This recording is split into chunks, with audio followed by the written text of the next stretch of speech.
मान्य सदस्यहरू, प्रतिनिधि सभाको आजको बैठकको कारबाही प्रारम्भ हुन्छ।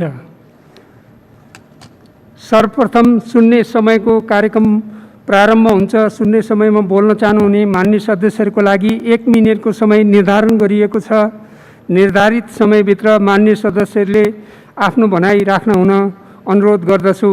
सर्वप्रथम मान्य श्री विमल प्रसाद श्रीवास्तव। सम्मान्य सभामुख महोदय,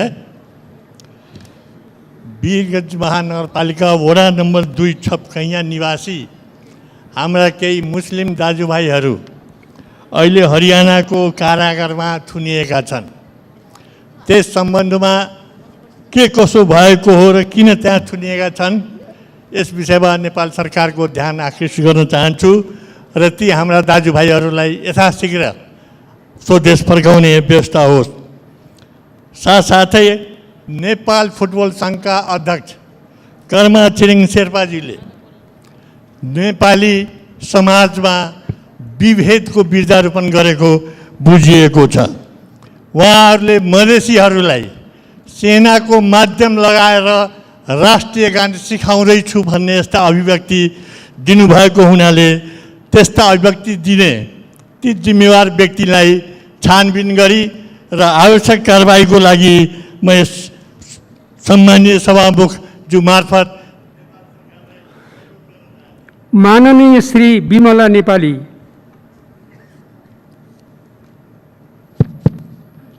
सम्मान्य सभामुख महोदय, आफूले चाहेको व्यक्तिसँग विवाह गर्न पाउने हरेक नेपालीको नैसर्गिक अधिकार हो। विवाह सम्बन्धी कानुनले जात धर्म चिन्दैन, मात्र 20 वर्ष पुगेको व्यक्ति चिन्छ।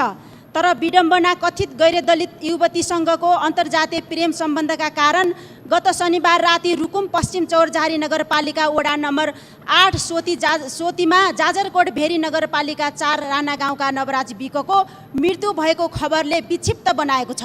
सभामुख महोदय, यो घटनामा ज्यान गुमाउने सबै व्यक्तिहरूलाई सामाजिक रूपान्तरको आन्दोलनको सहित घोषणा गरियोस्। संसदबाट संसदीय छानबिन समिति गठन गरियोस्। सरकारले तत्काल छानबिन गरी दोषीहरूलाई हदैसम्मको कारबाही गरियोस् भन्ने कुरा म सम्माननीय सभामुख महोदय मार्फत सरकारको गम्भीर ध्यान आकर्षण गराउन चाहन्छु। सबै मृतक आत्माको चिर शान्तिको कामना सहित शोकाकुल परिवारप्रति गहिरो समवेदना प्रकट गर्छु। धन्यवाद। माननीय श्री विमला विक। सम्मान्य सभामुखज्यू, तराईका जिल्लाहरूमा इन्डियाबाट आउने मानिसहरूको सङ्ख्या अत्याधिक बढ्दो छ। यस क्वारेन्टाइन, आइसोलेसन र यसको चेक जाँचलाई बढाउनलाई म माग गर्न चाहन्छु। त्यसै गरी बर्दिया जिल्लामा मात्र 2000 इन्डियाबाट आएका मानिसहरू हुनुहुन्छ, शङ्कास्पद मानिसहरू। उहाँहरूको चेक जाँचको व्यवस्था गर्न कठिन छ। यसतर्फ म ध्यान आकर्षण गर्न चाहन्छु। बर्दिया जिल्लाको मात्रै सन्दर्भमा कुरा गर्दा 10,000 भन्दा बढी मानिसहरू 1 महिनामा इन्डियाबाट आउने कुरा छ, आइरहेको अवस्था छ। यसलाई परीक्षण गर्ने भिटिएम र आरडिटी र पिसिआर लगायतका सामग्रीहरूको अभावले अत्यन्त समस्या छ। यसतर्फ ध्यान आकर्षण गर्न चाहन्छु। सामान्य सभामुखज्यू, बर्दिया जिल्लामा पछिल्लो चरणमा कोरोना पोजिटिभहरूको सङ्ख्या बढ्दैछ। बाँकेमा कोरोना विशेष अस्पताल घोषणा गरे पनि बाँकेको सङ्ख्या बढ्दै जाँदा त्यसले त्यही व्यवस्थापन गर्न कठिन छ। त्यस कारणले गर्दा बर्दिया जिल्लामा कोरोना विशेष अस्पताल बनाउनको लागि म हार्दिक अनुरोध गर्न चाहन्छु नेपाल सरकारलाई। त्यसै गरी सामान्य सभामुखज्यू, स्थानीय तहहरूमा बजेटको अभाव भइसक्यो। यदि केन्द्रमा जम्मा भएको बजेटहरू तल गएको छैन भन्ने गुनासो आइरहेको छ। पालिकाहरूले आफ्नो बजेटहरू खर्च गर्ने हो भने कुन शीर्षकबाट कसरी खर्च गर्ने हो, केन्द्रीय सरकारको तर्फबाट स्पष्ट खुलाएर पठाइदिनुको लागि समेत म माग गर्छु। धन्यवाद। मान्य श्री भरत कुमार शाह। सम्मान्य सभामुख महोदय, यो अहिले धानको बिउ राख्ने समय भइसकेको छ र 300% बढीसम्ममा धानको बिउहरू ब्ल्याकमा बेचिरहेको छन् र भारतबाट 20-30 किलो केही गरी ल्याएको किसानहरूलाई पनि पुलिसले जाजाती गर्ने, दुःख दिने एकदम प्रवृत्ति बढेको छ। यो रोकियोस्। र अर्को कुरा, यो क्वारेन्टाइन जो नगरपालिका गाउँपालिकामा छन् त्यो अत्यन्त गुणस्तरीय छन्। 42 डिग्री सेल्सियसमा पङ्खा छैन, खानेपानी शुद्ध छैन र खाना पनि दिएको छैन र क्वारेन्टाइनबाट सब भागिरहेका छन् त्यहाँ बसेका मान्छेहरू। र थर्ड कुरा, अहिले युरोप, अमेरिका र भारतमा पनि लकडाउनहरू बिस्तारै खुग्लो गरिएको अवस्था हो र हाम्रो अर्थतन्त्र साह्रै नै बिग्रिसकेको अवस्था छ। यसमा केही पुनर्विचार गर्नुपर्छ कि भन्ने माग गर्छु। धन्यवाद। माननीय श्री भवानी प्रसाद खापुङ। सम्माननीय सभामुख महोदय, लकडाउन अगाडि विभिन्न ठाउँका मानिसहरू बिरामी उपचारको लागि, नातागोताको निम्ता मान्न, काजक्रिया बिहे बर्खीको निम्ता मान्नका लागि घर छोडेकाहरू घर जान पाएका छैनन्। ठुल्ठुला सहरमा पढ्नको लागि र मजदुरी गर्नका लागि आएका मानिसहरू फर्किन पाएका छैनन्। तिनीहरू भोकभोकै मर्ने स्थिति छ र गाउँमा खेतीको समय सुरु भएको छ र खेती गर्न उनीहरू घर जान पाएका छैनन् र उनीहरूलाई आफ्नो घरमा जाने व्यवस्था मिलाउनको लागि म सरकारसँग माग गर्दछु। धन्यवाद। माननीय श्री भीमसेन दास प्रधान। सम्माननीय सभामुख महोदय, कोरोना भाइरसको सङ्क्रमण दिनादिन बढ्दैछ र काठमाडौँका नाकाहरू राम्रोसँग सिल भएको छैन। रातभर मान्छे आवत गर्ने गरेको सुन्न पाएको छ र अहिले काठमाडौँ महानगरपालिका लगायत 11वटा नगरपालिकामा क्वारेन्टाइनको व्यवस्था गर्यो सरकारले। सभामुख मार्फत भन्न चाहन्छु र अहिले काठमाडौँको भ्रिकुल मण्डप अवस्थित एक्सपो हलमा 100 बेड क्वारेन्टाइन बनाओस् र साथसाथै सेनासँग रहेको मिलिट्री अस्पतालको भवन, त्रिचन्द्र अस्पताल, वीर अस्पतालको नयाँ भवन र दरगाह स्कुललाई क्वारेन्टाइन र आइसोलेसनको व्यवस्था गरियोस् र समयमै हामीले यो कुरा व्यवस्था गर्न सकेनौँ भोलि महामारी आउँदा हामी रोक्न सक्दैनौँ। यो कुरा सरकार ध्यान जाओस्। धन्यवाद। माननीय श्री भैरव बहादुर सिंह।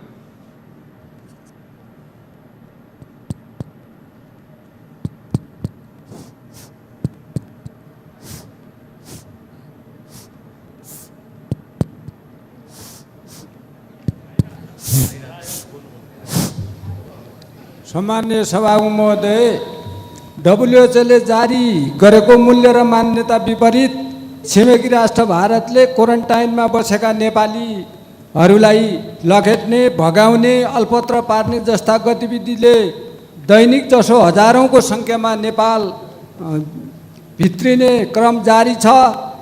जिल्लामा निर्माण गरिएका जिल्लामा निर्माण गरेका क्वारेन्टाइनहरूको अभाव सृजना भएको छ। तत्काल सुदूरपश्चिम प्रदेशमा स्वास्थ्य परीक्षण गर्न सम्बन्धित मन्त्रालयको ध्यान आकर्षण गर्दछु। धन्यवाद। माननीय श्री मनकुमारी जीसी। सम्माननीय सभामुख महोदय, हामी कोभिड-19 कोरोनाको सङ्क्रमित र जुन मृत्यु हुने सङ्ख्याले हामी साह्रै दुखित छौँ। तथापि सरकारले गरेका हरेक कामहरूलाई हामीले अझ टेवा दिने गरी लाग्नुपर्छ। यो हाम्रो दायित्व पनि हो। यति हुँदाहुँदै धौलागिरी अञ्चल अस्पताल कोरोनाको एउटा पीडित जिल्ला पनि पर्यो। 2 जना बिरामी सन्चो भइसक्नुभयो। अहिले फेरि बागलुङमा 6 जना बिरामीहरू देखिनु भएको छ भने देशमा पनि द्रुत गतिमा 772 जनालाई लागिसक्नु भनेको अब यो एकदमै बढिराखेको छ। यसतर्फ विशेष ध्यान जाओस्। त्यति हुँदाहुँदै रुकुमको जुन घटनाले नवराजदेखि लिएर जुन घटनाहरू भएको छ त्यसले हाम्रो मन मस्तिष्कलाई साह्रै छिया पारेको छ र गृह मन्त्रालयले आफै नै तत्परता देखाएर जुन छानबिन आयोग बनाउनु भएको छ त्यसमा सबै हामी लागेर अब यस्ता काण्डहरू नदोहोरिने गरी अगाडि बढौँ भन्न पनि चाहन्छु। माननीय श्री महेन्द्र कुमारी लिम्बू।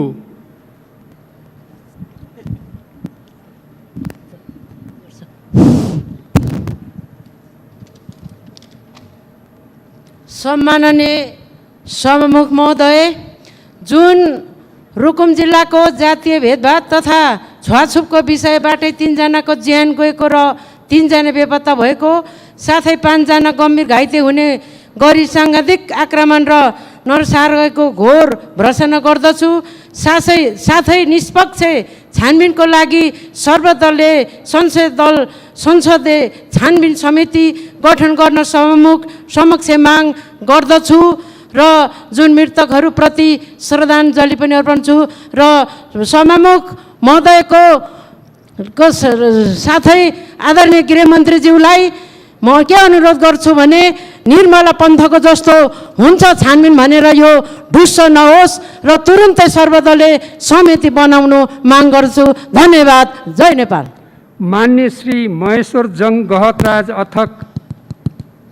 सम्माननीय सभामुख महोदय, विश्वव्यापी महामारीको रूपमा फैलिएको कोरोना भाइरसले बाँके जिल्लालाई एक किसिमले तहस नहस जस्तो बनाएको अवस्था छ।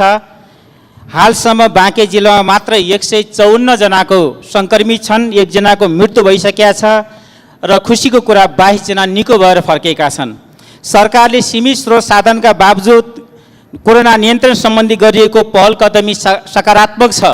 यद्यपि फेरि हाम्रो अगाडि एकातिर कोरोना भाइरसको महामारी छ भने अर्कोतिर गर्मी र त्यससँगै लगत्तै वर्षात मार्फत हुने डुबान समेतलाई मध्यनजर गरेर तराईमा व्यवस्थित क्वारेन्टाइन आइसोलेसनहरू र खास गरी मेडिकल कलेजलाई स्टेज 3 को औषधि उपचार गर्ने कोरोना अस्पतालको रूपमा विकास गर्ने भनिएको थियो। त्यसलाई तत्काल सरकारले आफ्नो मातहतमा लिएर त्यो अनुसारका कामहरू गरोस् भन्ने कुरा राख्न चाहन्छु। र त्यस्तै गरी बाँकेका 25 वर्षीय युवा लगायत माननीय श्री मीनबहादुर विश्वकर्म।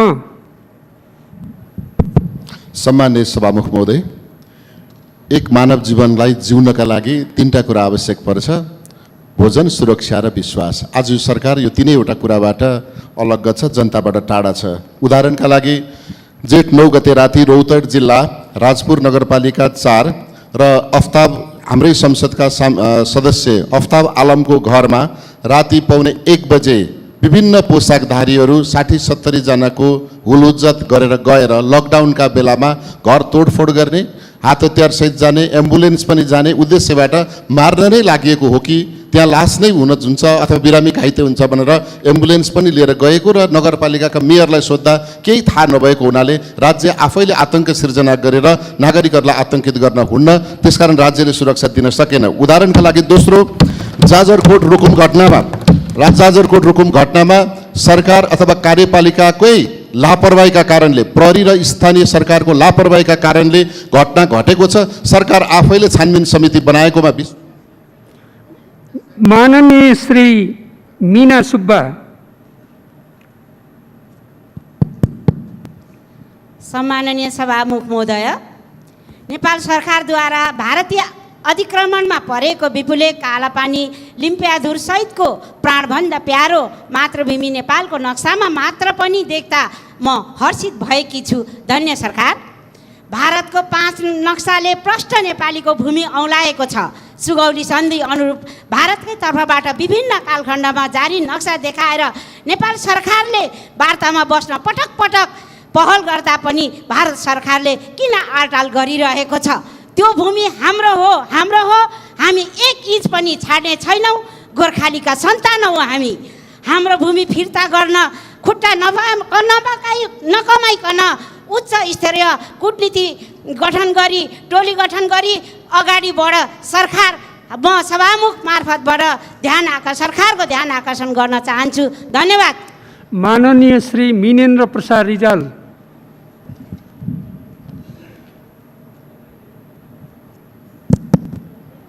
सम्माननीय सभामुख महोदय, प्रधानमन्त्रीले बोलाउनु भएको सर्वदलीय बैठकले संविधान संशोधन प्रस्ताव सबै दलको सहमतिमा छिटो प्रक्रियाबाट पारित गर्ने निर्णय भयो भन्ने सुन्यौँ। खुसी लाग्यो। यो हाम्रो कर्तव्य पनि हो। अहिलेसम्म यस्ता बैठकका निष्कर्ष सहभागी नेताले आफ्ना दललाई जानकारी दिने चलन छ। अब हामी राजनीतिक सङ्क्रमणको चरणमा छैनौँ। संविधान सम्मत राजनीतिक अभ्यास र परम्परा स्थापित गर्दैछौँ। त्यस्ता बैठक, अझ विशेषतः संसदीय गतिविधिसँग सम्बन्धित बैठकका निष्कर्ष सरकारको तर्फबाट प्रधानमन्त्री वा संसदीय व्यवस्था मन्त्रीले संसदलाई जानकारी दिने परम्परा सुरु गरौँ। त्यसपछिको छलफल र निष्कर्षको प्रत्यक्ष प्रसारण र संसदीय अभिलेखबाट आज र चिरकालसम्म आम नागरिकको जानकारीमा यस्तो कुरा रहनेछ। संसदीय उत्तरदायित्व सुनिश्चित हुनेछ। संविधानको मर्म र भाव यही हो। संसदीय सार्वभौमिकता पनि यही हो। सभामुख महोदय र प्रधानमन्त्रीज्यूलाई नम्रतापूर्वक तर गम्भीर रूपमा यो चलन प्रारम्भ गर्न अनुरोध गर्न चाहन्छु। धन्यवाद। माननीय श्री मोहन बानिया।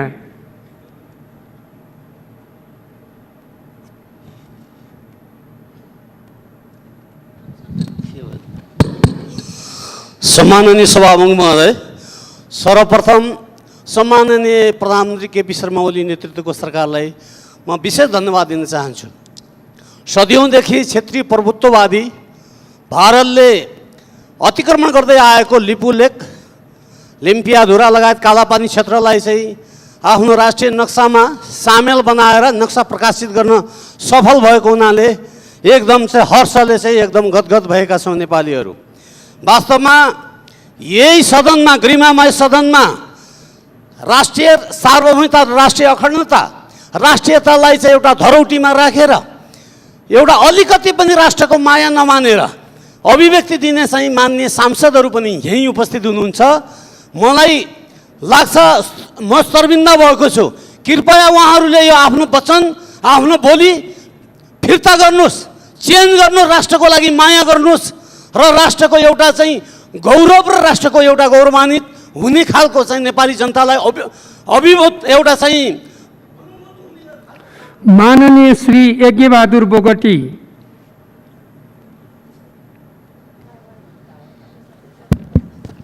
सम्माननीय सभामुख महोदय, विश्व कोरोना महामारीबाट आक्रान्त छ। त्यही सन्दर्भमा हाम्रो अछाम जिल्लाबाट धेरै हजारौँ अछामी दाजुभाइहरू भारतमा गएर रोजीरोटी गर्ने अवस्थामा आज त्यो महामारीका कारण जिल्ला फर्कनु पर्ने परिस्थिति भएको छ। असुरक्षित रूपमा हजारौँ मान्छे जिल्ला प्रवेश गरेका छन्। उनीहरूको पिसिआर टेस्ट भएको छैन। त्यसका निम्ति किटको अभाव जिल्लामा रहेको छ। त्यो व्यवस्थापन गर्नका निम्ति सरकारसँग म जोरदार माग गर्न चाहन्छु। र त्यसका साथसाथै महामारीकै लकडाउनकै कारणले काठमाडौँ आएर विद्यार्थीहरू बसिरहेको अवस्थामा अहिले उनीहरूलाई खानुको समस्या छ। उनीहरूलाई आफ्नो जिल्लामा जानका निम्ति सरकारले आवश्यक व्यवस्था गरोस् भन्ने जोरदार माग गर्न चाहन्छु। धन्यवाद। माननीय श्री यज्ञराज सुनवार।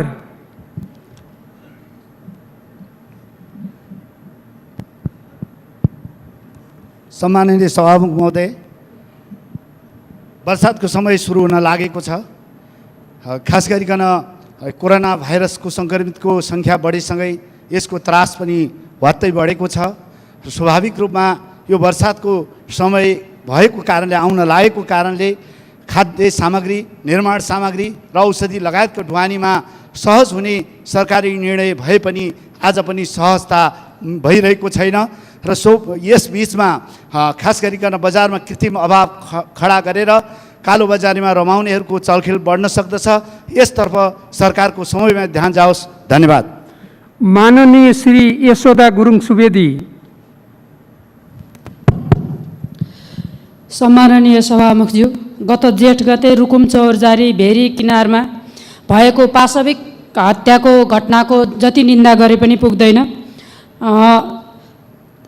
सो घटनाको अति राजनीतिकरण हुँदाखेरि दोषीले सजाय नपाउने र पीडितले न्याय नपाउने स्थिति हुन जान्छ। तसर्थ म दोषी उप कडा कारबाहीको माग गर्न चाहन्छु र अति राजनीतिकरण नहोस् भन्ने कुरामा सतर्क रहन म सरकारको ध्यान आकर्षण गर्न चाहन्छु। सम्माननीय सभामुखज्यू, यो समय नेपालको मुख्य खेती धान खेतीको समय हो। कोरोनाको कहरले थिचिएका किसानहरू मल र बिउको अभावमा छटपटिरहेको अवस्था छ। तसर्थ म कोरोनाबाट मुक्त कोरोनाबाट राहत दिनको लागि र किसानलाई दुखेको घाउमा मलमपट्टी लगाउनको लागि उनीहरूलाई मल र बिउको उपलब्ध गराएर खेती। माननीय श्री रङ्गमती साई।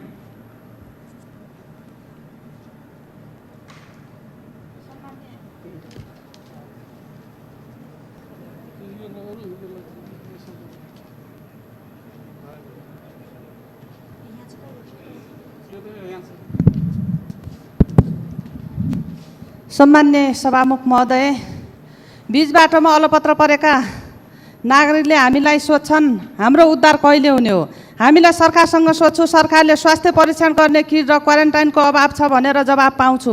फेरि जनताले हामीलाई सोध्छन् सांसद कोष केमा खर्च हुन्छ, हामीलाई विकास निर्माणमा खर्च हुन्छ भन्छौँ। हामीलाई बाँचे तपाईँको विकास देखाउँला, हामी नै बाँचेनौँ भने तपाईँले गरेका विकास हाम्रा लागि धिक्कार हुनेछन्। त्यसपछि हामीसँग त्यस्तो उत्तर आएन, महसुस भयो एउटा देशको सांसद विकास निर्माण गर्न पठाउने होइन, विकास निर्माणको अनुगमन गर्ने पाटो दिनुपर्छ, अनि मात्र सांसदको भूमिका बलियो हुन्छ। सांसदले कोष चलाउने बेला होइन, यति बेला जोस चलाउने बेला हो। सांसदको सम्पूर्ण रकम आफ्नो निर्वाचन क्षेत्रका जनताको स्वास्थ्य परीक्षण र उपचारका सामग्री लगानी गरेर सांसदलाई होइन जनताको रक्षाको लागि गरियोस्। अनि मात्र निरोगी नेपाल निर्माणको बाजा घन्किएला। नभए नाच्न नआउनेलाई कसरी नाच्ने भन्ने बाजा घन्किएको के थाहा। सभामुख महोदय, रुकुम घटनाको सत्य तथ्य छानबिन। माननीय श्री रविन्द्र राज शर्मा। सम्माननीय सभामुख महोदय, हाल यो कोरोनाको कहरले गर्दा दैलेख जिल्लाका 6,316 जना नागरिकहरू आज बिहानसम्म दैलेख प्रवेश गरिसक्नु भएको छ। 41,100 को सङ्ख्या दैलेख आउनुपर्ने स्थितिमा छ। अहिलेसम्म 286 जनामा हामीले PCR प्रविधिद्वारा परीक्षण गऱ्यौँ। त्यसमा 8 जना कोरोना सङ्क्रमित भेटिनु भएको छ।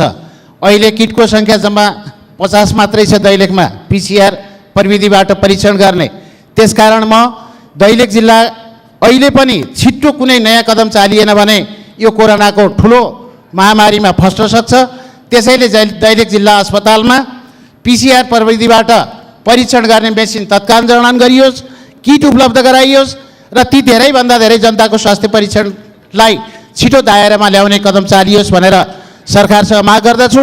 यदि रकमको अभाव नै हो भने सांसद विकास कोषसँग जोडिएको पैसाहरू 165वटै निर्वाचन क्षेत्रमा अत्यावश्यक ठाउँमा PCR मेसिन राख्नको निमित्त पनि त्यसलाई प्रयोग गर्न सक्ने। माननीय श्री राजबहादुर बुढा छेत्री।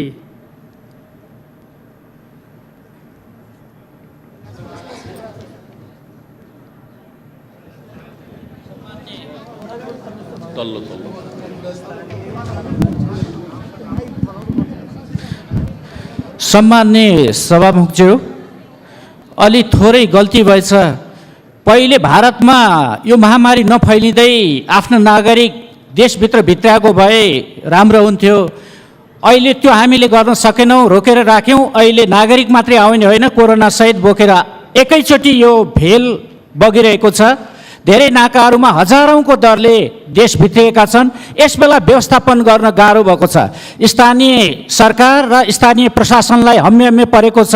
एकातिर बजेटको समस्या छ, अर्कोतिर जनशक्ति व्यवस्थापन गर्न भौतिक सुविधाको कारणले गाह्रो भइरहेको छ। त्यसैले केन्द्र सरकार र प्रदेश सरकारले स्थानीय तहलाई आवश्यक रकमको तुरुन्त व्यवस्था गरिनुपर्छ ताकि आफ्नो सिमानामा आएका जनतालाई आफ्नो स्थानीय तहसम्म ओसार पसार गर्न सजिलो हुन्छ। साथसाथै क्वारेन्टाइनको व्यवस्था गर्न सजिलो हुन्छ, खानको व्यवस्था गर्न सजिलो हुन्छ। त्यो अहिले रकमको अभाव भएको कुरा धेरै ठाउँबाट आइरहेको छ। माननीय श्री राजेन्द्र कुमार केसी। सभामुख महोदय, म स्वास्थ्य मन्त्रीजीको ध्यान आकर्षण गर्न चाहन्छु। काठमाडौँ क्षेत्र नम्बर 10 मा चन्द्रगिरी नगरपालिका, दक्षिणकाली नगरपालिका र कीर्तिपुर नगरपालिका पर्दछ। हालै RDT टेस्ट गर्दाखेरि चन्द्रगिरी नगरपालिकामा 56 जना सङ्क्रमित फेला पर्यो र हामीले त्यसलाई क्वारेन्टाइनमा राख्यौँ र 5 दिनपछि हेर्दा PCR मा केही पनि देखिएन। त्यसका यो RDT प्रविधि भन्ने गलत प्रविधि हो, जसलाई WHO ले पनि रिकमेन्ड गरेका छैन, WHO को नेपाल रिप्रेजेन्टेटिभले पनि गरेको छैन, नेपाल हेल्थ रिसर्च सेन्टरले पनि गरेको छैन। फेरि स्वास्थ्य मन्त्रीजी त्यो RDT नै किनेर जनतालाई किन अलबलमा पार्नुहुन्छ, त्यसको मलाई जवाब चाहियो। PCR हो यसको चाहिँ, PCR यसको अन्तिम विकल्प हो। त्यसकारण कन्ट्याक्ट टेस्टिङ गरेर PCR तिर जान म अनुरोध गर्न चाहन्छु। जनतालाई भुलभुलैयामा राखेर 56 जना अत्यन्त आतंकित भयो, रुवाबासी भयो। 5 दिनसम्म PCR को चाहिँ रिजल्ट आएन र 6औं दिनको दिन तिमीहरू मुक्त छौ भन्दा समाज कति आतंकित भयो होला। यस्तो अविश्वसनीय कुरामा किन स्वास्थ्य मन्त्रीजी। माननीय श्री राजेन्द्र प्रसाद गौतम।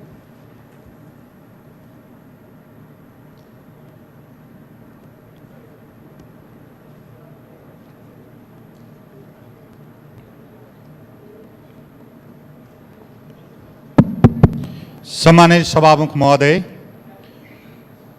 संक्रामक कोरोना भाइरसको रोकथाम गर्न गरिएको देशव्यापी लकडाउन भएको आज 65 दिन पुग्दैछ। यो अवधिमा सार्वजनिक यातायात, कल कारखाना, विद्यालय, निजी सरकारी कार्यालय बन्द रहँदा सामाजिक र आर्थिक जीवन ठप्प छ। आर्थिक वृद्धिको यो सङ्कुचनले सबैभन्दा बढी निम्न वर्ग चेपुवामा परेको छ। हुँदा खाने र हुने खानेको बिचको खाडल गहिरिँदो छ। यो पृष्ठभूमिमा पनि क्लास डिभाइड अर्थात् वर्गीय विभाजन प्रष्ट देखिएको छ। समाजमा विद्यमान विभेद असमानताले निर्धोलाई बढी प्रभावित गरिरहेको छ। कोरोनाको महामारीले पनि त्यसलाई नै बढी प्रभावित गरेको छ। 72 सालको महाभूकम्पमा पनि 3% गरिबी बढेको थियो। यो सामाजिक आर्थिक विभेद र असमानता हटाउन जोखिममा रहेका वर्गका लागि विशेष कार्यक्रम ल्याउन सरकारसँग जोरदार माग गर्दछु। धन्यवाद। माननीय श्री रामबहादुर विष्ट। सम्माननीय सभामुख महोदय, भारतलाई ब्रिटिस उपनिवेशबाट मुक्ति दिलाउन स्वतन्त्र सङ्ग्रामको लडाईँ भारत छोडो आन्दोलनमा नेपालीहरूको महत्त्वपूर्ण भूमिका रहेको इतिहास छ। भारतीय भूमि सुरक्षाका लागि गोर्खाली सैनिकको रूपमा हजारौँ नेपालीहरू काम गरिराखेको यथार्थ सबैलाई थाहा छ। नेपालले यति ठुलो गुण लगाएको ऋण तिर्नु त कता हो कता, उल्टै भारत सरकारले महाकाली, लिपुलेख र लिपियाधुरा समेत गरी 335 वर्ग किलोमिटर क्षेत्र अतिक्रमण गरी मुखमा राम बगलीमा छुराको सिद्धान्त लागू गर्न भारत सरकारलाई लाज लागेन। यसको म घोर निन्दा गर्दछु। सरकारले सीमा विवाद जस्तो राष्ट्रिय मुद्दामा प्रमुख प्रतिपक्ष र आम जनताहरूको साथ पाइराखेको यो अवस्थामा कूटनीतिक क्षेत्रमा सरकार कति सफल कति असफल भयो भन्ने कुरा सरकारको लागि परीक्षणको घडी हुनेछ। मौकाको फाइदा उठाई कूटनीतिक पहल गरी आफ्नो देशको भूमि सुरक्षित राख्न सरकारले तदारुकता देखाओस् भनी ध्यान आकृष्ट गर्न चाहन्छु। हवस्, धन्यवाद। माननीय श्री रेखा कुमारी।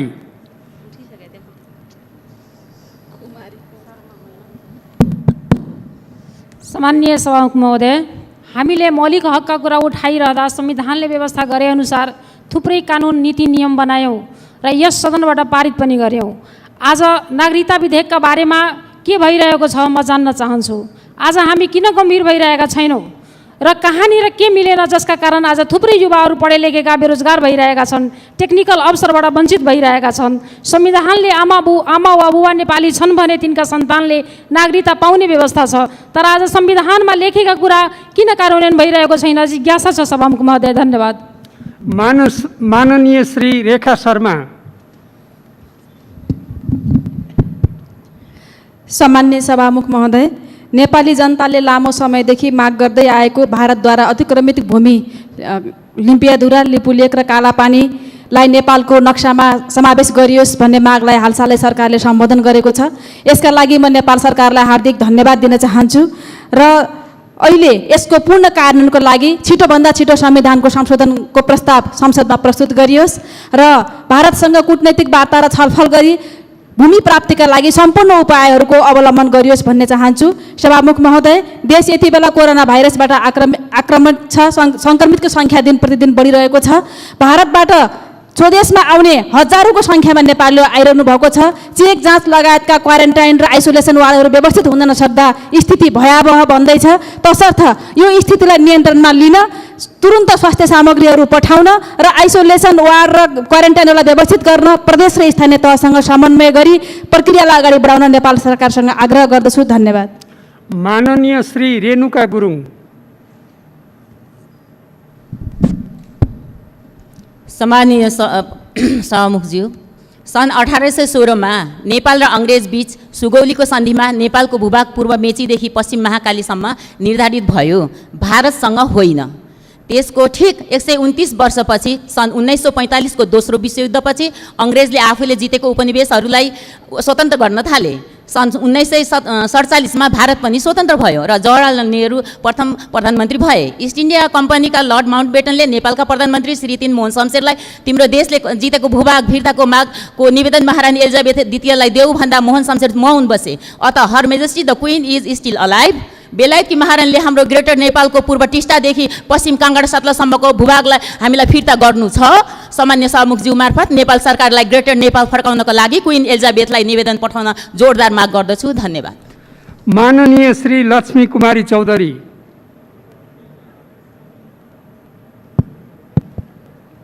सम्माननीय सभामुख महोदय, कोरोना महामारीको कारण सुदूरपश्चिम एकदमै सङ्क्रमितमा छ, उच्च जोखिममा छ। किनभने भारतबाट दैनिक जसो हजारौँ सङ्ख्यामा भारतबाट नेपाली नागरिकहरू आइरहेको छन्। त्यसैले यसको परीक्षणको लागि के अरे पिसिआर विधि नै एकदम उत्तम विधि भएकोले यसको परीक्षणको दायरा पिसिआर माध्यमबाट नै सबै जिल्लाहरूमा एकदम व्यवस्थित रूपमा पठाउनको लागि म नेपाल सरकारको ध्यान आकर्षण गर्न चाहन्छु। त्यसै गरी अहिले कोरोनाको महामारी सँगसँगै अहिले बर्सातको समय भएको हुनाले कृषिका लागि मल बिउ बिजनहरूको लागि पनि सरकारले समयमै नै यसको ध्यान दियोस् भनेर म सरकारको ध्यान आकर्षण गर्न चाहन्छु। धन्यवाद। माननीय श्री लक्ष्मी परियार। सम्माननीय सभामुख महोदय, रुकुम पश्चिममा भएको जातीय विभेद सहितको नरसंहारबाट मारिएका नवराज विक लगायत मृतकहरूमा भावपूर्ण श्रद्धाञ्जली, घाइतेहरूप्रति स्वास्थ्य लाभको कामना। सम्माननीय सभामुखज्यू, जातीय विभेद तथा छुवाछुतका प्रति किन सरकार संवेदनशील छैन? झन्डै 14%, 60 लाख दलित समुदायमाथि किन यति ठुलो कुठाराघात भइरहेको छ? संविधानको धारा 24, धारा 40 प्रति सरकारको किन दृष्टि परिरहेको छैन? के 60 लाख दलित समुदायलाई मारेर सिद्ध्याउने नै हो? यदि होइन भने संविधानमा भएका प्रावधान बनेका कानुन कार्यान्वयन हुन पर्यो। कार्यान्वयन मात्र होइन सभामुख महोदय, प्रभावकारी कार्यान्वयन हुन पर्यो। जातभातको लागि ठेकदार गर्ने ठेकदारीहरूलाई किन जङ्गलमा खुला पशुलाई जस्तै मनपरी गर्न कहिलेसम्म छोड्ने हो? रुकुम पश्चिमको घटनामा मृतक परिवारलाई क्षतिपूर्ति सहित न्याय पाउन सकुन्, दोषी अपराधीहरूको यो या त्यो नाममा उम्कन नपाउन्, त्यो घटना उप राजनीति नहोस् र कुरा तोडमोड गरेर यदि अपराधीहरू उम्के भने त्यसको परिणाम ज्यादै नराम्रो हुनेछ। सम्माननीय सभामुखज्यूलाई अनुरोध। माननीय श्री मातृका प्रसाद यादव।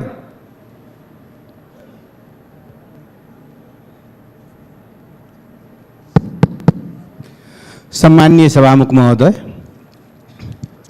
आज कोरोनाले चाहिँ विश्व नै चपेटामा परेको छ र हाम्रो व्यवस्थापन भइपरि आउने जस्तो व्यवस्थापन हो। एउटा दीर्घकालीन योजनाको आवश्यकता छ र मलाई के लाग्छ भने अहिले पनि हामी कुनै दिन बन्द कुनै दिन खुल्ला, अब बाटोमा आएको मान्छेले दुःख पाउने, खुल्ला भएपछि आउने र बाटोमा ठ्याप्पै बन्द गरिदिने। त्यसैले चाहिँ मेरो आग्रह के हो भने एउटा दीर्घकालीन प्लान बनोस्। अर्को कुरो, हामी हुन त हामी सरकारकै पार्टीको मान्छे पर्यौँ, बोल्नु पनि धेरै ठिक हुँदैन, तर नबोलिकन नहुने भएको छ। अब हामी यही रोस्टमबाट यही उसमा चाहिँ कोही पनि भोकै मर्दैन भनेर हामी नारा लगाउँछौँ।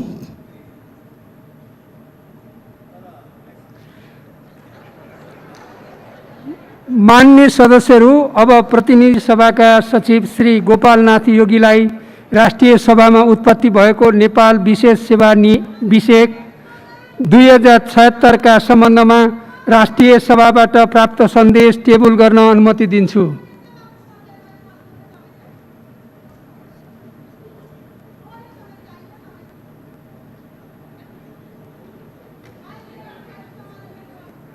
के विषय हो तपाईको? ल 1 मिनेटमा बोल्नुस्। 1 मिनेट।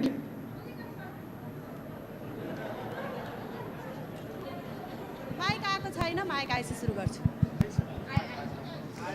सम्माननीय सभामुख महोदय, कुरा रौतहटको हो। रौतहटमा कोरोना संक्रमित बढेर अहिले 72 जना पुगेको छ। त्यसैले रौतहट जिल्ला उच्च जोखिममा रहेको र भारतबाट आउनेहरूको सङ्ख्या पनि एकदम बढी भएर अनि आउनेहरूको चाहिँ क्रम पनि जारी नै रहेको छ सम्माननीय सभामुख महोदय। र त्यसै गरी रौतहट जिल्लामा 26वटा क्वारेन्टाइन छन्। 26वटा क्वारेन्टाइनमा एउटा मात्र क्वारेन्टाइनमा चाहिँ राम्रो व्यवस्था WHO को मापदण्ड अनुसार व्यवस्था भए तापनि 25वटा क्वारेन्टाइन भने चाहिँ एकदम अव्यवस्थित रहेको अवस्था छ सम्माननीय सभामुख महोदय। त्यसै गरी खानपानको व्यवस्था त्यहाँ राम्रो छैन। त्यहाँ क्वारेन्टाइनमा बस्नेहरूलाई चिउरा र दालमोट दिएको छ सम्माननीय सभामुख महोदय। यो कसले हेर्ने हो? कसको जिम्मामा हो? त्यसै गरी सम्माननीय सभामुख महोदय, सामाजिक दूरीको पनि त्यहाँ एकदम राखिएको छैन सामाजिक दूरी। र त्यसै गरी म आफ्नो व्यक्तिगत कुरा गर्दाखेरि चाहिँ मैले रौतहट जिल्लाको सिडिओ साहेब भन्छु म यहीँबाट। सिडिओ साहेब वासुदेव घिमिरेलाई फोन गर्दाखेरि फोन नउठाएको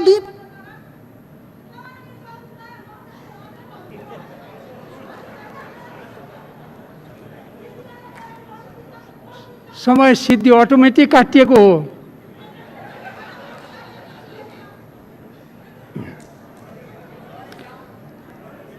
मान्य सदस्यहरू, अब कानुन न्याय तथा मानव अधिकार समितिका मान्य सभापति श्री कृष्णभक्त पोखरेललाई कानुन न्याय तथा मानव अधिकार समितिको वार्षिक प्रतिवेदन 2077 पेश गर्न अनुमति दिन्छु।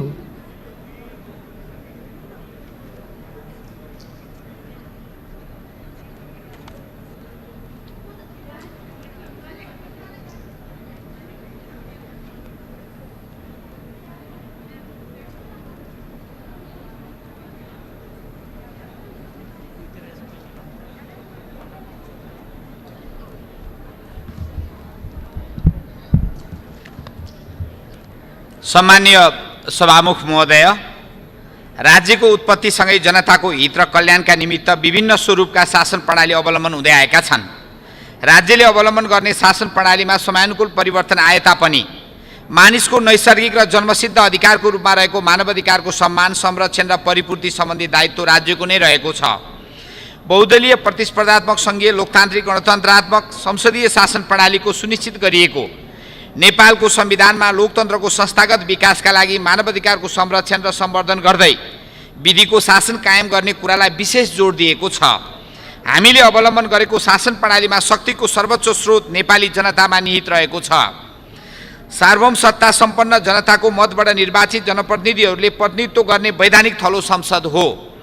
संविधानको सर्वोच्चता, विधिको शासन, नागरिक स्वतन्त्रता, मौलिक अधिकार, पूर्ण प्रेस स्वतन्त्रता, स्वतन्त्र निष्पक्ष र सक्षम न्यायपालिका, आबाधिक निर्वाचन जस्ता लोकतन्त्रका मूलभूत मान्यतालाई आत्मसात गर्दै यो समिति कानुन निर्माणमा कटिबद्ध रहेको छ। नेपालको संविधानको धारा 97 र प्रतिनिधि सभा नियमावली 2075 को नियम 170 बमोजिम प्रतिनिधि सभा अन्तर्गत गठन भएका 10 वटा विषयगत समिति मध्ये यस समितिको कार्यक्षेत्रभित्र कानुन, न्याय तथा संसदीय मामला मन्त्रालय, न्याय परिषद, न्याय सेवा आयोग, महाधिवक्ता कार्यालय र मानव अधिकार रहेको छ भने नियमावलीको नियम 175 मा यसको काम कर्तव्य अधिकार तोकिएको छ। सभामुख महोदय, व्यक्तिको जन्मसिद्ध, नैसर्गिक, अविभाज्य, प्राकृतिक, विश्वव्यापी र अहरणीय अधिकारको रूपमा रहेको मानवाधिकारको संरक्षण, सम्वर्धन र परिपूर्ति गर्ने दायित्व राज्यको भएको हुँदा सो सम्बन्धमा यस समितिले मानवाधिकारको उल्लङ्घन हुन नदिन सरकार र सम्बन्धित पक्षलाई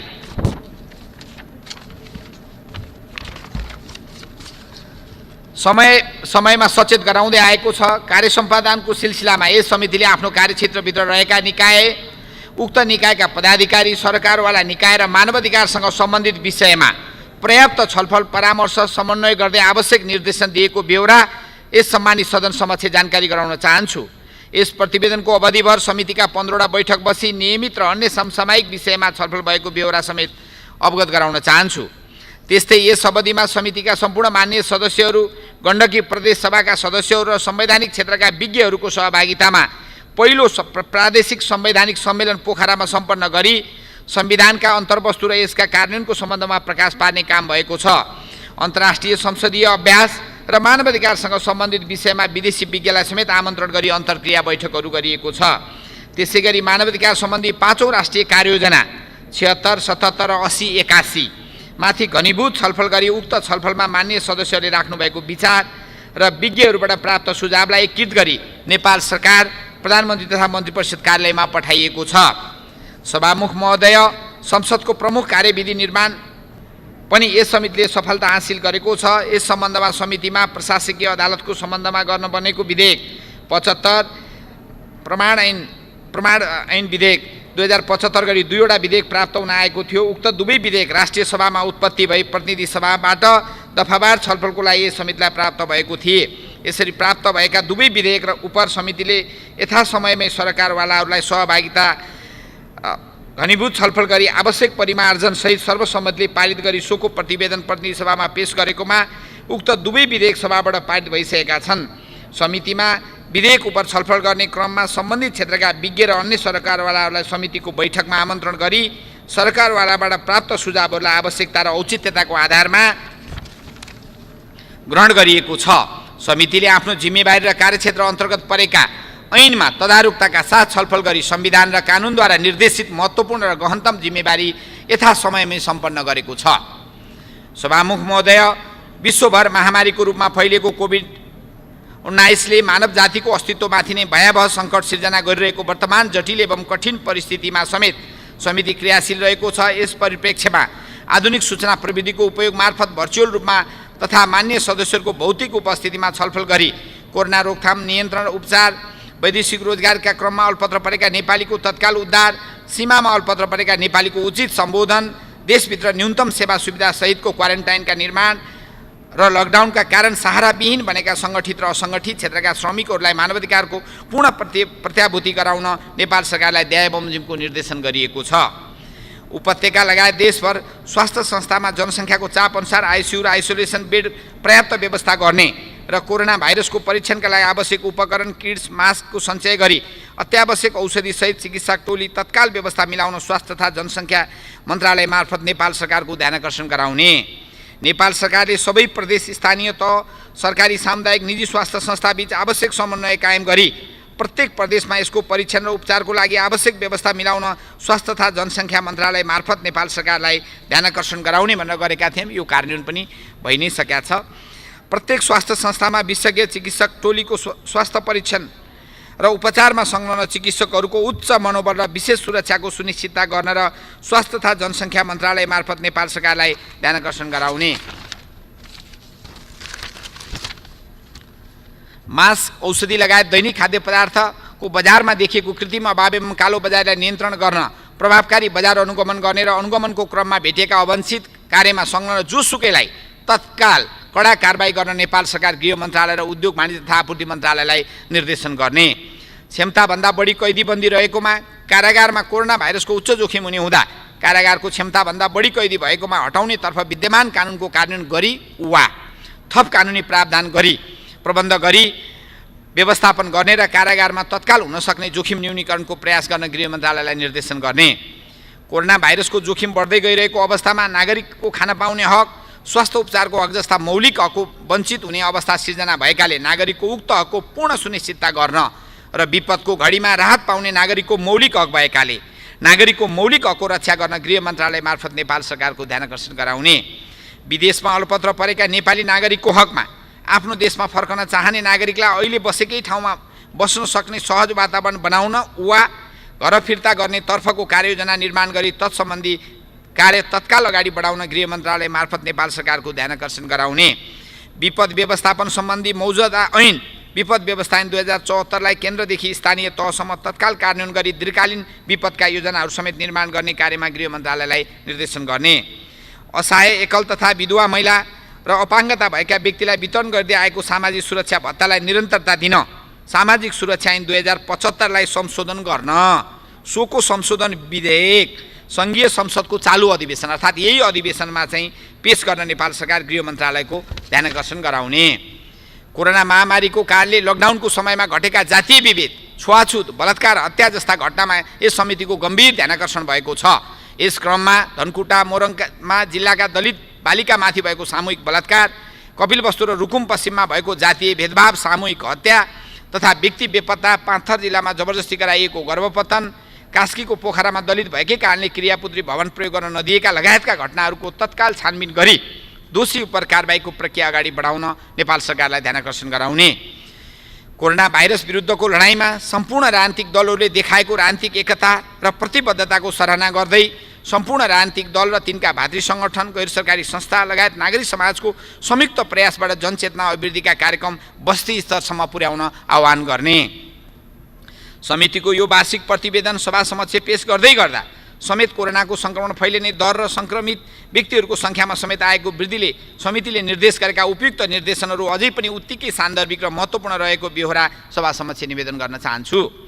सभामुख महोदय, आगामी दिनमा विषयगत समितिलाई थप क्रियाशील र प्रभावकारी बनाउन समितिमा रहेका राजनीतिक दलका सदस्यहरूबीच थप सहकार्य र समन्वय हुनुपर्ने, छलफलका विषयमा दोहोरोपन हुन नदिन समिति सभापतिहरूसँग बैठकलाई नियमित गरी समिति समन्वयमा ध्यान दिनुपर्ने, समितिका मान्य सदस्य र कर्मचारीको क्षमता वृद्धि गर्नुपर्ने, समितिलाई आवश्यक पर्ने आधुनिक पूर्वाधार भौतिक स्रोत साधन व्यवस्था हुनुपर्ने, समिति र सरकार बीचको सम्बन्धलाई सुमधुर बनाई अगाडि बढ्नुपर्ने आवश्यकता महसुस भएको छ। त्यस्तै मानवाधिकारको अवस्थामा सुधार ल्याउन र न्यायमा जनताको सहज पहुँच सुनिश्चित गर्न र संविधानको कार्यान्वयन र संहितालाई सफल पार्न समितिले विभिन्न समयमा सम्बन्धित निकायलाई दिएका प्रतिवेदनमा उल्लेखित निर्देशन सुझावहरूको कार्यान्वयन तत्त निकाय र अधिकारीहरूको ध्यानाकर्षण हुनुपर्ने देखिन्छ। समितिले सुझाएका सुझाव र दिएका निर्देशनहरूको कार्यान्वयनबाट समृद्ध र आधुनिक र न्यायपूर्ण नेपाल निर्माण गर्न थप टेवा पुग्ने मैले विश्वास लिएको छु।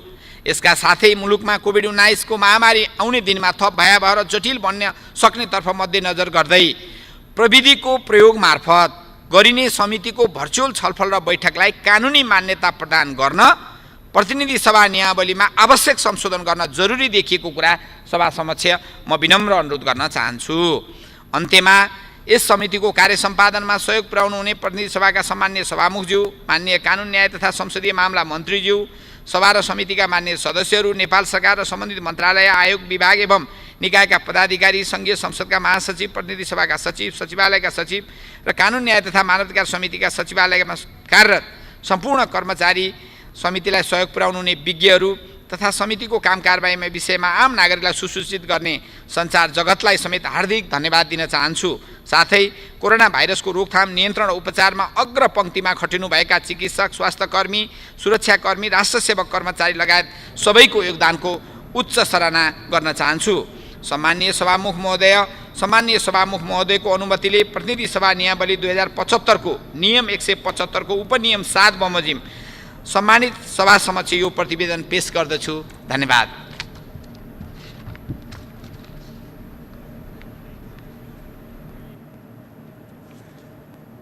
माननीय सदस्यहरू, अब शिक्षा तथा स्वास्थ्य समितिका माननीय सभापति श्री जयपुरी घरतीलाई मदन भण्डारी विज्ञान तथा प्रविधि विश्वविद्यालय विधेयक सम्बन्धी समितिको प्रतिवेदन 2076 पेश गर्न अनुमति दिन्छु।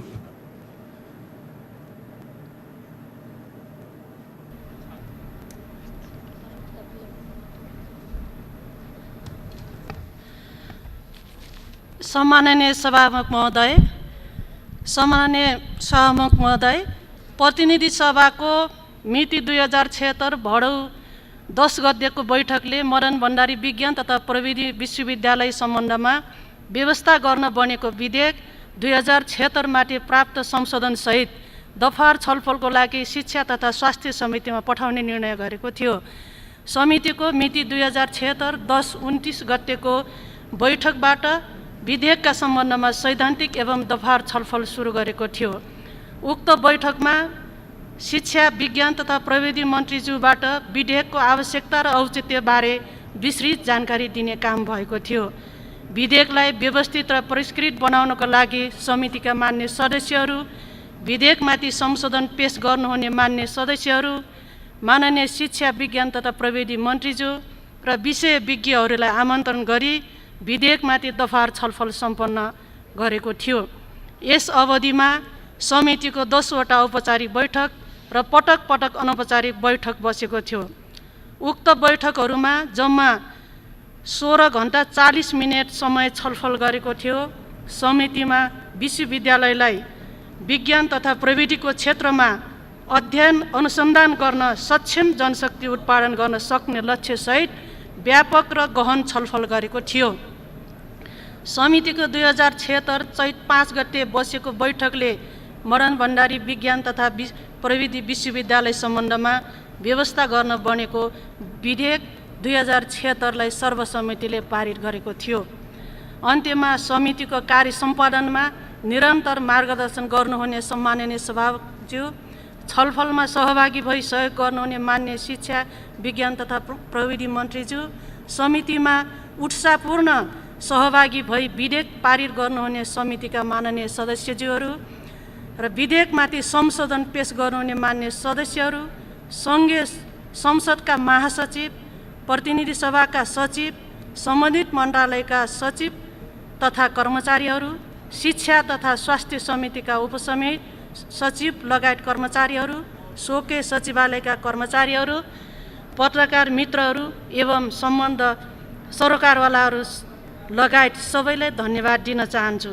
सम्माननीय सभामुखज्यू, अब म मदन भण्डारी विज्ञान तथा प्रविधि विश्वविद्यालय सम्बन्धमा व्यवस्था गर्नुभनेको विधेयक 2076 माथि छलफल गरी समितिबाट पारित गरिएको प्रतिवेदन प्रतिनिधि सभा नियमावली 2075 को नियम 120 बमोजिम यस सम्मानित सदन समक्ष पेश गर्छु। धन्यवाद।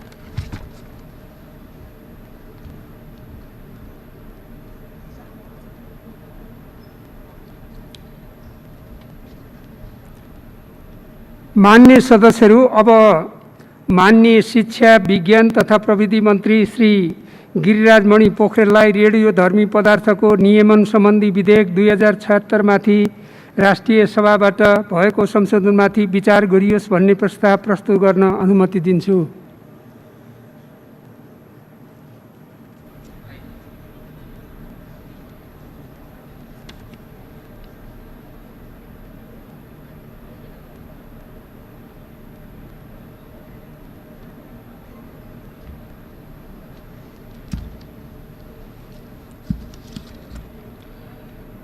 सम्माननीय सभामुख महोदयको अनुमतिले रेडियोधर्मी पदार्थको नियमन सम्बन्धी विधेयक 2076 माथि राष्ट्रिय सभाबाट भएको संशोधनमाथि विचार गरियोस् भन्ने प्रस्ताव प्रस्तुत गर्दछु। धन्यवाद।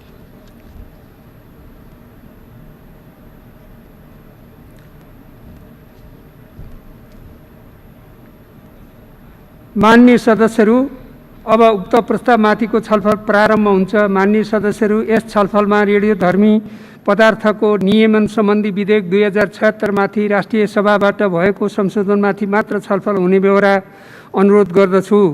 माननीय सदस्यहरू, उक्त छलफलमा भाग लिन चाहनुहुने माननीय सदस्यहरूले आफ्नो नाम 5 मिनेटभित्र सभामुखको डायससँगै बसेका कर्मचारीलाई लिखित रूपमा उपलब्ध गराइदिन हुन अनुरोध गर्दछु।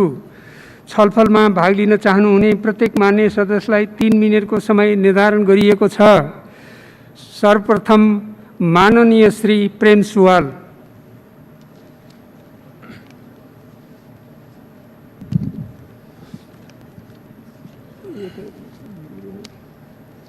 सभामुख महोदय, नेपालको केही जिल्लामा दोलखा, मकवानपुर, मुस्ताङ, बैतडी लगायतमा युरेनियम खानी उत्खनन र प्रशोधन गर्न IAEA को सहयोग लिने गरी यसमा आएको छ। IAEA भनेको अमेरिकी प्रभावको संस्था हो यो, र यसमा हाम्रो केही चल्दैन। र हाम्रो देशको कोही नदी नाला कब्जा गर्न आउने, कोही जङ्गल कब्जा गर्ने, कोही यस्ता खानी कब्जा गर्ने, अनि हामी नेपाली केही गर्न नपर्ने गरी यस्ता ऐन बनाउँदै जाने, यो ठिक छैन। भर्खरै हामीले सामाजिक सुरक्षा भत्ता ऐन 20 महिना अगाडि बनाएको रहेछ, त्यो पनि हतारमा भनेर आएको छ पत्र पत्रिकामा 2 महिनामा। हुन त हामीले धेरै सुझाव दिएका थियौँ, हामी अल्पमतमा परेकोले यसमा असहाय, एकल, विधवा, महिला, अपाङ्गले भत्ता नपाउने गरी पास हो। आज फेरि दबाब छ तत्काल संशोधन गर भनेर। त्यसकारण यो पारमाणविक हटाइयो, रेडियोधर्मी उल्लेख छ यसमा। पारमाणविक र रेडियोधर्मी उही हो। यसको व्यवस्थापन गर्नलाई 500 मिटर भित्र खाल्डोमा गएर व्यवस्थापन गर्नुपर्ने, नचुइन गरी। नेपालको जियोलोजिस्टहरूले अध्ययन गर्दा हाम्रो तलतिरको रक चट्टान चाहिँ चिरा परेको हुनाले यसको व्यवस्थापन हुँदैन। खानी मात्र उत्खनन गर्ने अनि युरेनियम विदेश पठाउने, डलर कमाउने भनेर यसले पछि के हुन्छ, हावा, पानी, बिरुवा, मान्छे सारालाई समाप्त पार्छ। यो कोरोनाको बाजे हो, यति कुरा सरकारलाई थाहा हुनुपर्ने हो। त्यसकारण एउटा केमिस्टको प्राध्यापकले 2 पाना हेरेपछि यो विधेयक फालिदिनु भयो। यस्तो नचाहिने काम गर्ने, नपढिकन अगाडि बढ्ने भनेर। त्यसकारण यो यसरी अगाडि बढ्न मिल्ने खालको होइन। इराकमा हमला गरेको IAEA को कारण, त्यही IAEA को सहयोग लिनको लागि हामीले यो विधेयक लिँदैछौँ। इराकमा आणविक हतियार, जैविक हतियार छ भनेर IAEA ले रिपोर्ट दियो, त्यसपछि हानिदियो। अनि पछि त्यहाँ लाखौँ मान्छे मरिसकेपछि त्यहाँ त कुनै आणविक हतियार नै थिएन भनेर फेरि रिपोर्ट आयो। त्यसकारण कुनै विदेशी एजेन्सीको भरमा गर्ने होइन, हामीले आफ्नो खुट्टामा उभिने ढङ्गले अगाडि बढ्ने हो। हामी चाहिँ विषादी तरकारी रोक्न सक्दैनौँ। एम्बेसीबाट पत्र आएपछि हामी फटाफट स्वीकृति दिनुपर्ने यस्तो स्थितिको देश भएकोले हामीले पहिला आफूलाई बलियो बनाऊँ, यो विषय अध्ययन गरौँ, अनि पछि कस्तो आवश्यक छ हामीले आफ्नै खुट्टामा उभिएर आइएएसँग सहयोग नलिकन, प्रजाको कोरियाले त्यही गरेको छ, आइएएलाई पस्नै दिएन। त्यसरी हामी अगाडि बढौँ, यसलाई चाहिँ छलफल गर्नुपर्छ, पास गर्नु हुँदैन। धन्यवाद। माननीय श्री दिव्यमणि राज भण्डारी। सामान्य सभामुख महोदयको अनुमतिले यस विधेयकमा मेरा आफ्ना केही विचार राख्न चाहन्छु। हाम्रो नेवारीहरूमा एउटा कहावत छ, बेला न कुबेला बजिनेला। अहिलेको परिस्थिति हाम्रो कोरोनाको समस्यामा हामीले भोगिरहेको कारणले यो संसदमा हामीले बजेट पास गर्न, रिपोर्टहरू लिन र केही कुरामा चाहिँ हामीले 0 आवरमा केही मात्रै सम्बन्ध राखिरहेको छौँ र हामीले विशेष समय पनि अहिले बोलिरहेको छैनौँ। यस्तो अवस्थामा हामीले नगरी नहुने कुराहरूमा मात्रै हामी केन्द्रित भइरहेको बेला यो ब्याकडोरबाट यो विधेयक कहाँबाट आयो? अहिलेको अवस्थामा हामीले यो विधेयक पास गर्न सक्ने हामी क्षमता छैन हामीसँग। म सभामुख महोदय मार्फत म संसदमा के निवेदन गर्न चाहन्छु भने अहिलेको अन्तर्राष्ट्रिय परिस्थिति अनुसार कोरोनाले हामीलाई कहाँ पुर्याउँछ, के पुर्याउँछ र त्यसमा हामीले कसरी जोखिम हेर्नुपर्छ भन्ने कुरा आफ्नो ठाउँमा हुँदाखेरि हामीले यो न्युक्लियर बिल हेर्न सक्ने अवस्था छैन। म फेरि अर्को कुरा निवेदन गर्न चाहन्छु, आज हामीले एउटा पिसिआर टेस्टको व्यवस्था गर्न सक्ने अवस्था यो देशमा छैन। भ्रष्टाचारको गन्ध प्रशस्त आइरहेको छ भनिसकेपछि पूर्ववक्ता मान्यले भन्नुभयो जस्तो यो चाहिँ उखान गरेर आइसकेपछि कति भ्रष्टाचार बढ्ने हो र अर्को झन् ठुलो देशलाई घाट पर्ने कत्रो ठुलो करुणा आख्ने छिर्यो कोरोना आउने हो। त्यस कारणले मलाई के लाग्छ भने चाहिँ अहिलेलाई यो विधेयकलाई स्थगन गरौँ, समय आइसकेपछि परिस्थिति हुँदाखेरि त्यसबारेमा छलफल गरौँ र अहिलेको निम्ति यो कोरोनालाई कसरी भगाउने, यसको व्यवस्थापन कसरी गर्ने र यसको सँगसँगै अहिलेको हाम्रो बजेट पास कसरी गर्ने र बजेटमा छलफल गर्नेमा मात्रै राख्नु हुनुको निम्ति म अनुरोध गर्दछु। धन्यवाद।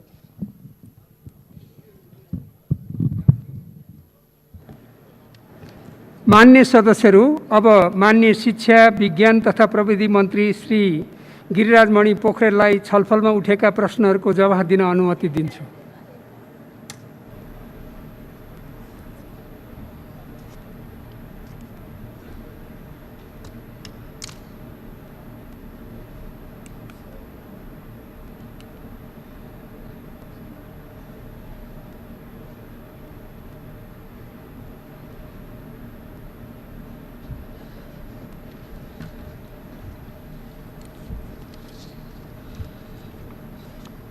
सम्मान्य सभामुखज्यू, मान्य सदस्यज्यूहरू, सबभन्दा पहिले त म यो विधेयकमा छलफलमा भाग लिने मान्यज्यूहरूलाई हार्दिक धन्यवाद दिन चाहन्छु।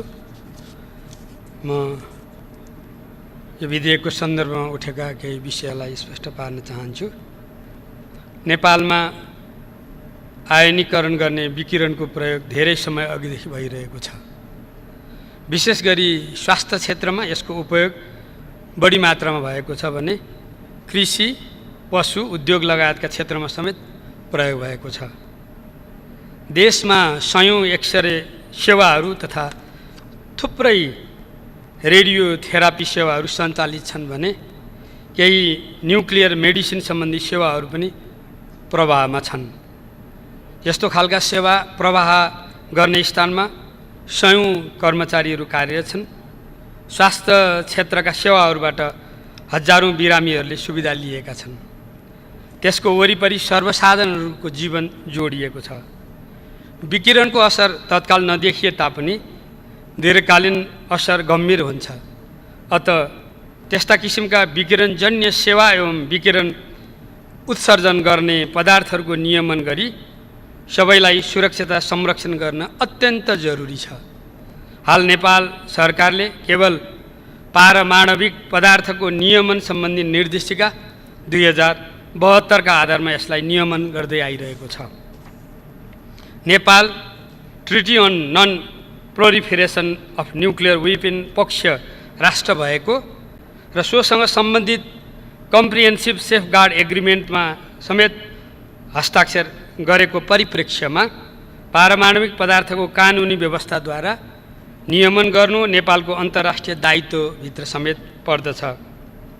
नेपालमा प्रस्तुत विषयसँग सम्बन्धित विशेष कानुन नभएकोले महत्त्वपूर्ण क्षेत्रमा यसको प्रयोगलाई विस्तार गर्न नसकिएको एकातर्फ छ भने अर्कोतर्फ देशभित्र रेडियोधर्मी पदार्थको उपयोग सुरक्षित रूपमा भइरहेको छ भने अन्तर्राष्ट्रिय जगतलाई विश्वास दिलाउने बलियो कानुनी आधार समेत रहेको छैन।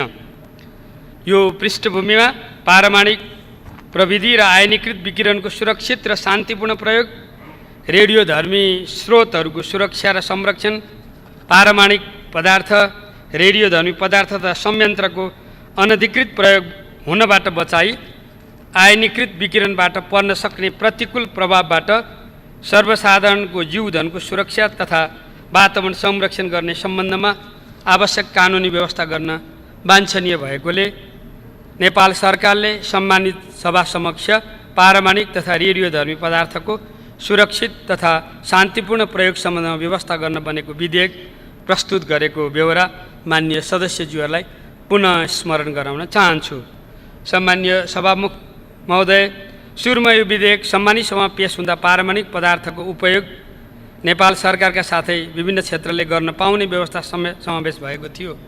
सदनभित्र र सदन बाहिर उठेका विचारहरूलाई समेत ध्यान दिँदै सम्मानित सभाको शिक्षा तथा स्वास्थ्य समितिमा छलफल हुँदा राष्ट्रिय सुरक्षा तथा तयारीका हिसाबले हाललाई नेपालमा भएको पारमाणविक पदार्थ सम्बन्धी स्रोतको अनुसन्धानसम्म गर्ने र देशलाई आवश्यक पर्ने रेडियो आइसोटोप्स उत्पादनका लागि साइक्लोट्रोन प्रविधि प्रयोग गर्ने गरी सरकारी स्वामित्वमा एक अनुसन्धान केन्द्रको समेत स्थापना गर्ने व्यवस्था समावेश गरिएको थियो। यसै गरी रेडियोधर्मी पदार्थको सम्बन्धमा नियमनकारी निकाय र पारमाणविक अनुसन्धान केन्द्रलाई आवश्यक निर्देशन दिने समेतको लागि नेपाल सरकारको विज्ञान तथा प्रविधि विषय हेर्ने मन्त्रीको अध्यक्षतामा सरकारवाला मन्त्रालयका सचिव र सुरक्षा निकायका प्रमुखहरू समेत संलग्न रहने गरी एक निर्देशक समितिको व्यवस्था थप गरी सम्मानित सभाबाट प्रस्तुत विधेयक पारित भएको बेहोरा सम्मानित सभालाई स्मरण गराउन चाहन्छु। मान्य सदस्यज्यूहरूले यहाँ विषयहरू उठाउनु भएको छ। वास्तवमा यी कतिपय विषय पहिले पनि छलफल भइसकेका हुन्। सम्मानित सभाबाट परिमार्जनसहित पारित गरिएको प्रस्तुत विधेयक नेपालको संविधान बमोजिम राष्ट्रिय सभामा पेश भएको थियो। सम्मानित सभाबाट परिमार्जनसहित पारित भएको विधेयकमा समाविष्ट विषयहरूलाई राष्ट्रिय सभा र सो अन्तर्गतको विधान व्यवस्थापन समितिमा अत्यन्त सकारात्मक रूपमा ग्रहण गरिएको बेहोरा सम्मानित सभालाई अवगत गराउँदछु। साथै यस विधेयकमा राष्ट्रिय सभामा अत्यन्त न्यून सङ्ख्यामा संशोधन पेश भई पारित भएको बेहोरा समेत निवेदन गर्दछु। यसै सन्दर्भमा विधेयकमा विकिरण तथा रेडियोधर्मी पदार्थको उपयोगको विषय समेटिएकोले विधेयकको नाममा उपयोग भन्ने शब्द थप भएको छ। यसैगरी नियमनकारी निकायको स्वरूपका सम्बन्धमा थप स्पष्ट हुनुपर्छ भन्ने मान्य सांसदज्यूहरूको सुझाव भएकोले जनस्वास्थ्य, कानुन, परमाणु विज्ञान लगायतका विषय सम्बद्ध कर्मचारीहरू समेत रहने गरी विभाग सरहको एक नियमनकारी निकाय स्थापना गर्ने विषयलाई स्पष्ट पारिएको छ। यसका अतिरिक्त कानुन र न्यायका सर्वमान्य सिद्धान्तसँग मेल नखाने कतिपय विषयहरू जस्तो मापदण्ड, निर्देशिका तथा कार्यविधिका आधारमा सजाय हुने गरी भएको विधेयकको व्यवस्था हटाइएको छ भने विधेयक पारित भइसकेपछि ऐन लागू गर्न केही समय आवश्यक पर्छ भन्ने राष्ट्रिय सभाका मान्य सांसदज्यूहरूको सुझावका आधारमा ऐन प्रमाणीकरण भएको मितिले 31औं दिनबाट प्रारम्भ हुने व्यवस्था विधेयकमा समावेश गरी राष्ट्रिय सभाबाट यो विधेयक सर्वसम्मतिले पारित भएको बेहोरा समेत सम्मानित सभालाई सहर्ष जानकारी गराउन चाहन्छु। सम्मान्य सभामुख महोदय, प्रतिनिधि सभाबाट परिमार्जनसहित पारित भएको यो विधेयक राष्ट्रिय सभाबाट थप परिपक्व भई सम्मानित सभामा पेश भएको छ। प्रस्तुत विधेयक सम्मानित सभाबाट पारित भए पश्चात रेडियोधर्मी पदार्थको सम्बन्धमा कानुनी व्यवस्था हुनुपुगी त्यस्ता पदार्थको उपयोग र नियमनमा सजगता हुनुका साथै नेपालले आयनीकरण गर्ने विकिरणको उपयोग सुरु रूपमा गर्न सक्छ भन्ने सन्देश पनि यसबाट प्रवाह हुनेछ। साँच्चै यो एउटा अत्यन्तै प्राविधिक प्रकृतिको विधेयक हो, जुन रुचि, चासो र गम्भीरताका साथ मान्यज्यूहरूले यसमा आफ्नो अमूल्य समय र योगदान दिनुभएको छ। त्यसको लागि म यहाँहरू सबैलाई धन्यवाद दिन चाहन्छु। अहिले कोभिडकै बेलामा पनि हामीले स्वाब टेस्ट गरिरहेका छौँ र यो प्रविधिको प्रयोग नगरिकन वास्तवमा हामी अहिलेको अवस्थामा यस्ता महामारीहरूलाई सम्बोधन गर्न पनि सक्दैन रहेछौँ भन्ने कुरा अहिलेकै परिस्थितिले पनि प्रश्न पारेको छ। त्यसकारण म यो विधेयक वास्तवमा यतिखेर नेपाली जनताको, नेपालको आफ्नो आवश्यकताको आधारमा नै ल्याइएको म अनुरोध गर्दै यसलाई परिष्कृत बनाउने भूमिका खेल्ने सबै मान्यज्यूहरूप्रति हार्दिक आभार प्रकट गर्दै म आफ्नो जवाफ यहीँ टुङ्ग्याउँदछु। धन्यवाद।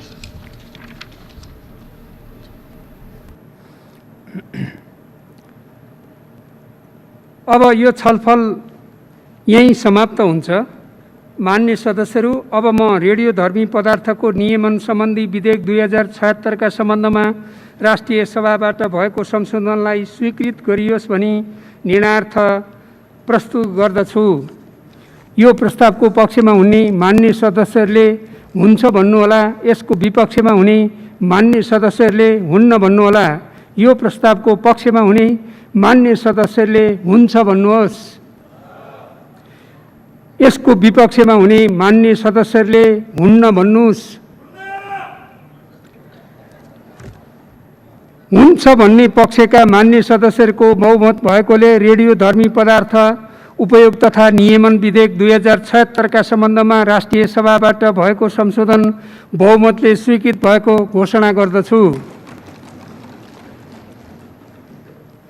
मान्य सदस्यहरू, सार्थक वार्ता तथा संवाद मार्फत संसदलाई प्रभावकारी बनाउने सम्बन्धमा आवश्यक अध्ययन गरी सुझाव दिन प्रतिनिधि सभा नियमावली 2075 को नियम 177 बमोजिम मिति 2076 साउन 20 गते गठित अध्ययन तथा सुझाव संसदीय विशेष समितिको कार्यवधि समाप्त भएकोले उक्त समितिको कार्यवधि 6औं अधिवेशन अवधिसम्मका लागि थप गर्न सभाको सहमतिको लागि प्रस्ताव गर्दछु। उक्त कार्यवधि थप सम्बन्धी प्रस्तावलाई पारित गरिदिन हुन अनुरोध गर्दछु।